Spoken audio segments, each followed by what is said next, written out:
Namaskar everyone. In this lecture, I will cover important topics of the current affairs. These topics are based on important sources like PIB and All India Radio News. ये जो topics हैं ये केवल UPSC exams के लिए important नहीं है, बाकी जो एग्ज़ाम्स होते हैं उनके पॉइंट ऑफ व्यू से भी ये महत्वपूर्ण है। तो फर्स्ट टॉपिक के साथ मैं शुरुआत करती हूँ। Maratha military landscape inscribed in the UNESCO world heritage list. जो मराठा मिलिट्री लैंडस्केप है इसको यूनेस्को की वर्ल्ड हेरिटेज लिस्ट में इंस्क्राइब्ड किया गया। This decision was taken at the 47th session of the world heritage committee. जो वर्ल्ड हेरिटेज कमेटी का 47वां जो सेशन हुआ था उसमें ये निर्णय लिया गया। And this property become India's 44th property to receive this status. ये जो प्रॉपर्टी है मराठा मिलिट्री लैंडस्केप, ये भारत की 44वीं प्रॉपर्टी है जिसको यूनेस्को की वर्ल्ड हेरिटेज लिस्ट में इंस्क्राइब किया गया। अब हम थोड़ा जानते हैं कि Maratha military landscape of India इसकी क्या क्या महत्वपूर्ण विशेषताएं हैं, क्या क्या इसके महत्वपूर्ण फीचर्स है। It is the network of 12 forts. ये 12 किलों का एक नेटवर्क है जिनका जो विकास है वो 17वीं से लेकर 19वीं शताब्दी के दौरान हुआ था। And these forts spread across the states of Maharashtra and Tamil Nadu. ये जो किले हैं ये हमें महाराष्ट्र, ज़्यादातर महाराष्ट्र और ज़्यादातर महाराष्ट्र में देखने को मिलते हैं, और इसके साथ साथ हमें तमिलनाडु में भी ये किले देखने को मिलते हैं। अब मैं यहाँ पर इन साइट्स की बात करूँगी, इन फोर्ट्स की बात करूँगी। जैसे पहला है सालेर, सेकंड है शिवनेरी, लोहगढ़, खंडेरी, रायगढ़, राजगढ़, प्रतापगढ़, स्वर्णदुर्ग, पन्हाला, विजयदुर्ग, सिंधुदुर्ग और जिंजी। इनमें से जो जिंजी है ये तमिलनाडु में स्थित है। एकमात्र ये मराठाओं का ये फोर्ट है जो कि तमिलनाडु में स्थित है। बाकी जो सारे फोर्ट्स हैं they are located in Maharashtra.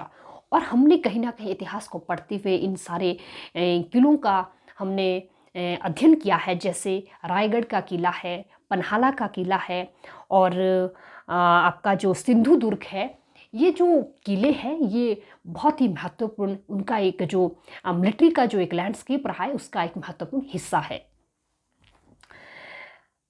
हमें इनके बारे में एक महत्वपूर्ण बात याद रखनी है। These forts are located at the various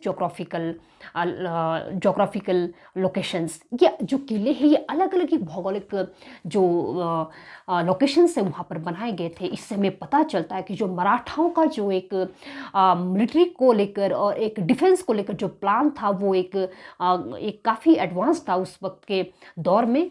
तो हम देखते हैं कि कहाँ कहाँ पर इन किलों का निर्माण किया गया था। पहला है हिली फोर्ट्स। इसका बेस्ट एग्जाम्पल है Salher fort, Shivneri fort, Lohagad fort, Raigad fort and Rajgad fort and Gingee fort. Second is hilly forest fort. It's best example is Pratapgad fort and hill plateau fort. It's best example is Panhala fort, then coastal forts and it's best example is the Vijaydurg, and then Iceland fort. Khanderi, Swarndurg and Sindhudurg are the best examples of Iceland forts. अब देखिए जो ये जो किले हैं ये भारत की जो सांस्कृतिक विरासत है उसका एक ज्वलंत एक एग्जाम्पल है। एंड ये हमें बताते हैं कि मराठाओं का जो आर्किटेक्चर है, उनका जो एक टेक्नोलॉजी है वो किस तरह का था। साथ के साथ हमें इन किलों से हमें ये पता चलता है कि इतिहास की कौन कौन सी घटनाएं इन किलों से संबंधित है। तो आगे हम देखते हैं कि इनका जो पर्पस है क्या रहा है, जो यूनेस्को की वर्ल्ड हेरिटेज साइट्स है उसमें इंस्क्राइब करने का। इसमें जो मेन मकसद रहता है वो है to preserve and promote shared heritage based on outstanding universal values found in cultural, natural, as well as mixed properties across 196 countries। यानी कि ये जो एक यूनेस्को का एक महत्वपूर्ण इसमें एक पर्पज़ रहता है कि ऐसी साइट्स जो कल्चरली या फिर नेचुरली एक इम्पोर्टेंस रखती हो उनको प्रिजर्व किया जाए, उनको प्रमोट किया जाए। अगर हम यहाँ पर थोड़ा भारत की रैंकिंग की बात करें, India rank 6th globally and second in Asia Pacific region for the most number of world heritage sites.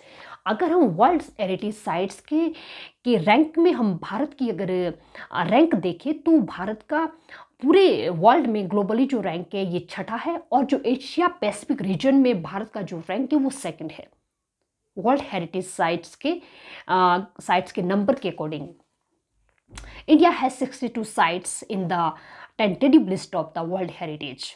ये भी एक महत्वपूर्ण बात है, हमारी जो 62 साइट्स हैं वो tentative list of world heritage में इंक्लूडेड है। तो ये कुछ महत्वपूर्ण बातें थी मराठा मिलिट्री लैंडस्केप को लेकर। अब हम सेकंड टॉपिक पर आते हैं। Second topic is cabinet approves the Pradhanmantri Dhan धान्य कृषि योजना। बहुत महत्वपूर्ण योजना है। पहले हम इसके एम की बात करते हैं। It aims to enhance agriculture productivity. पहला जो इसका एम है, जो एग्रीकल्चर प्रोडक्टिविटी है उसको इन्हांस करना, जो कृषि की उत्पादकता है उसको बढ़ाना। सेकंड है increase adoption of crop diversification, जो फसल विविधता है, क्रॉप डाइवर्सिफिकेशन है उसको भी इंक्रीज करना। Third one is the sustainable agriculture practice, जो खेती की जो सतत प्रक्रियाएं हैं, सस्टेनेबल एग्रीकल्चर प्रैक्टिसेस है, उनको बढ़ाना, उनको ज़्यादा से ज़्यादा उनको अडॉप्ट करना।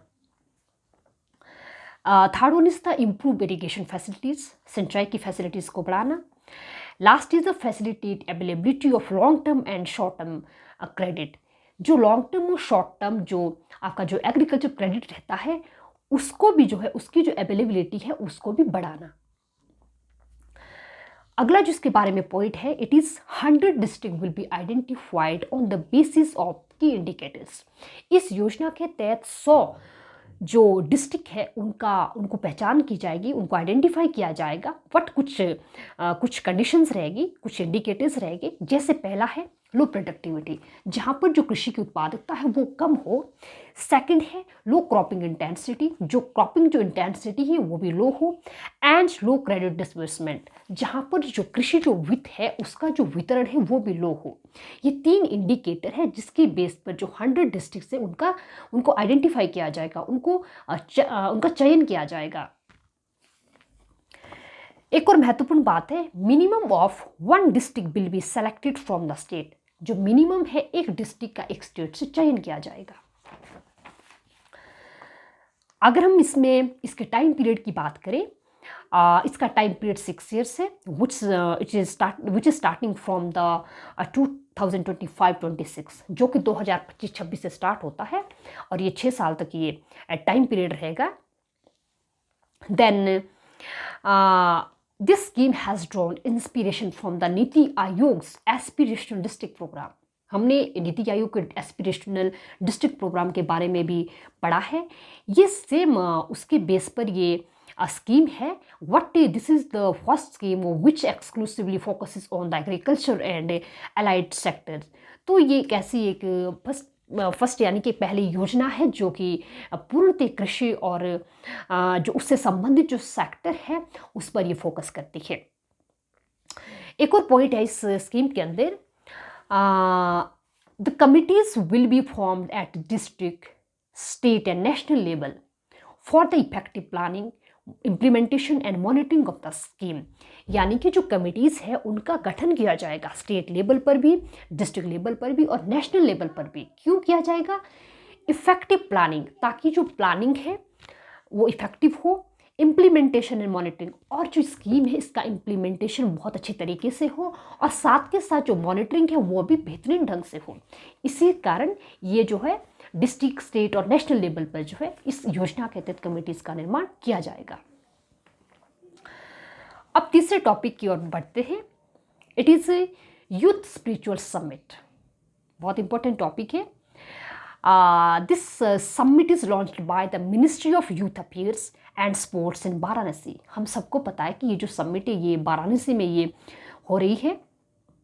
इसका जो थीम है drug free youth for developed India.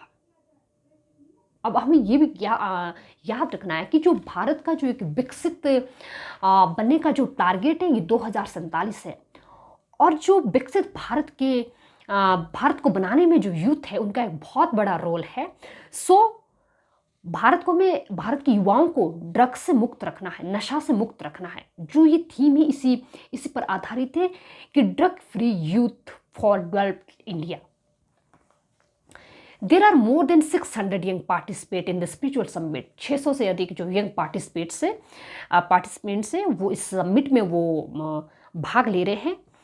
और अगर हम एक और पॉइंट की इसके बारे में बात करें, if India to achieve the target of developed nation by 2047, to achieve the target of developed nation by 2047, it is necessary that India must be drug free, and youth has more potential to play a crucial role in achieving this target, because in India 65 of the population is under the age of 35। यानी कि भारत की आबादी का जो 65% हिस्सा है वो उन लोगों का है जो 35 वर्ष से कम जिनकी आयु है। तो जो एक युवाओं का जो यहाँ पर एक प्रतिशत है वो बहुत ज़्यादा है। तो कहने का मतलब ये है कि जो अगर भारत को एक विकसित देश बनना है तो इसके लिए सबसे पहले जो यूथ है उनकी जो एनर्जी है उसको सही जगह पर लगाने के लिए सरकार को कदम उठाने हैं, और ये कदम इसी दिशा में है। क्योंकि अगर युवा नशा से मुक्त होगा तो वो अपना जो एक समय है, अपनी जो एनर्जी है वो प्रोडक्टिव चीज़ों में लगाएगा, जिसके कारण जो भारत है वो डेवलप्ड नेशन का जो एक टारगेट है वो 2047 में वो प्राप्त कर पाएगा।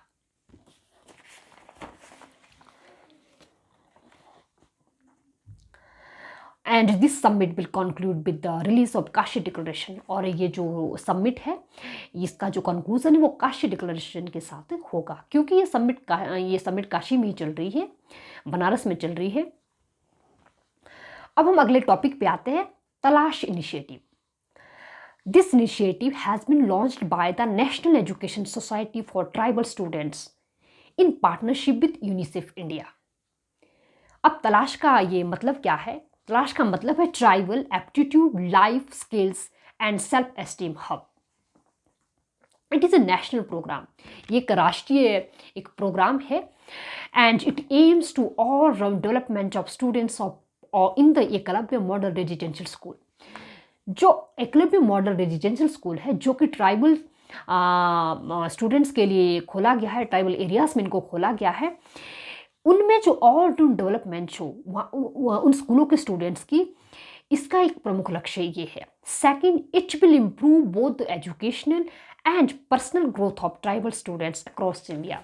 ये जो स्कीम है ये ना केवल उन स्टूडेंट्स की एजुकेशनल ग्रोथ में योगदान देगी, बल्कि उनका जो एक पर्सनल ग्रोथ है उसको भी इन्हांस करेगी। And it is expected to benefit over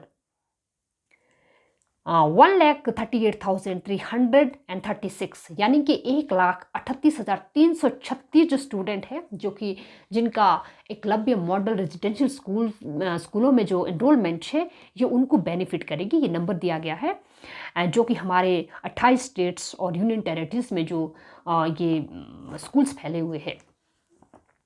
अब हम लास्ट टॉपिक पे आते हैं। It is free trade agreement between India and 4 nation European bloc, which is European Free Trade Association, will be implemented from 1st October। यानी कि जो free trade agreement FTA है जो कि भारत और 4 यूरोपियन कंट्रीज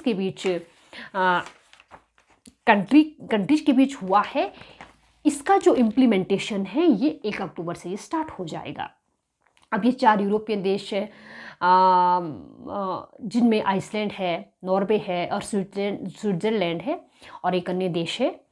एंड जो इसके बारे में हमें महत्वपूर्ण बात और याद रखनी है कि this block has committed investment of $100 billion. इस ब्लॉक ने भारत में $100 बिलियन का इन्वेस्ट करने का कमिटमेंट किया है। So it will create 1 million direct jobs in India. इसके कारण भारत में 1 मिलियन जॉब्स का क्रिएशन होगा। We know that the two sides, India and these four countries or the European Free Trade Association, signed the Trade and Economic Partnership Agreement on March 10, 2024। 10 मार्च 2024 को भारत और European free trade association, जिसके ये 4 members हैं, उनके बीच ये trade and economic partnership का agreement हुआ था। तो इसी के साथ मेरा जो लेक्चर है वो यहीं पर समाप्त होता है। अगर हम थोड़ा सा एक रिवीजन ले तो हमने 4-5 महत्वपूर्ण टॉपिक्स को किया।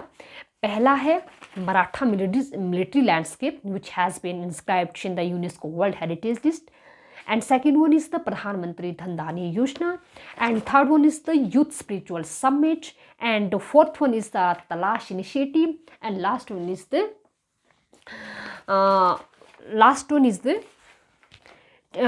trade agreement between free trade agreement between India and 4 European nations will be implemented from the 1st October of this year. Thank you so much और नमस्कार।